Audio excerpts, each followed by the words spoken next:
initiative na dapat na mag-investiga. Kasi hindi pwedeng sabihin na kahit na alam niyo yan, tapos yung broker sila mismo ang tatanungin ninyo. Di ba?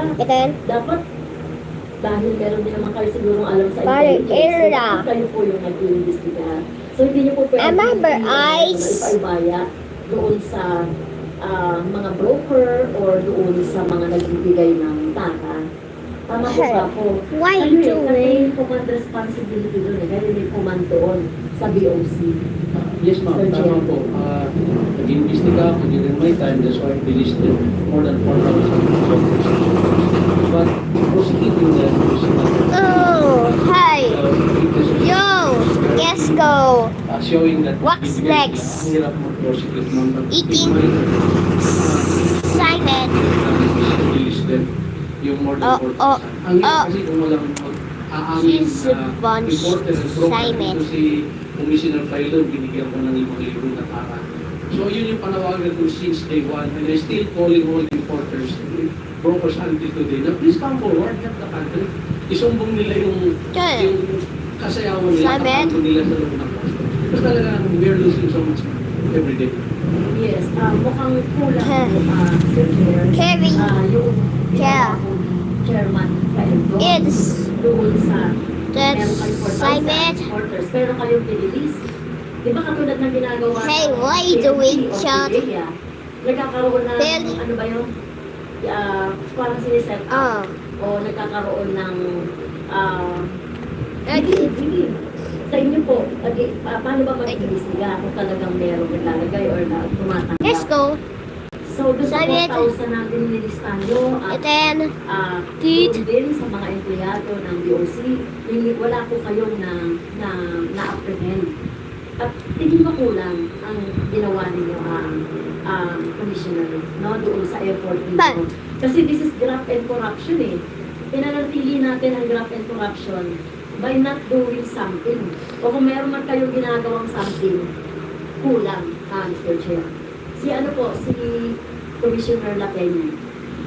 Thank you, Mr. Honor, Mr. Chair. Well, when I was the commissioner, as I said earlier, I have talked with the reporters, and that's one of the input, the feedback that was given me. Relax. And then I asked them also, address this problem, but nobody came forward. So what I did was to ishafor yung mga tao na sa mga opisina. And then I told my the collectors that if you do not hit your target, you will be replaced. Which I did just that. And then at the end of the year, when I do not have, I just have about 1 year, I have a surplus collection of 18 billion pesos. So it worked. But I This blood. Meron po kayong, Mr. Chair, may nahuli kayo na naglalagay at saka tumatanggap ng lagay? None, meron. Because Kahit po ba, Mr. Chair, ito kulang din, Mr. Chair. No, alam nila yung existing na problem. Grabe corruption din eh, yung lagay system eh. Alam, pero yung effort po yung ating nasa mataas na pwesto po ng BOC ay hindi yun, hindi yun nagawa na masupil. So katulad pala, naalala ko na, ginagawa ng PDEA, PNP, kung talagang gusto nyo mahuli po talaga, katulad ng parang bypass operation. Sana may ginawa kayo sa loob ninyo, sa BOC, kung gusto nyo talagang masolve itong TARA system na ito. Kasi alam nyo naman na meron eh. Ayan, nagsasabi na nga yung broker, tsaka yung hindi ka lang hindi alam, kayo alam nyo.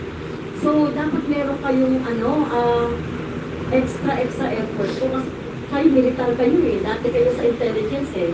Mas may alam kayo kung paano ulihin yung mga gumagawa ng hindi maganda sa gobyerno. Di po ba? So, kulang po yung naging effort. Tama po ba, Chairman Lapena, Sir Chair? Actually, Madam Chair, and Your Honor, I did that. And then when we were just about to implement, nag-back out yung and then squire. Adik si. At the last moment, nag-back out.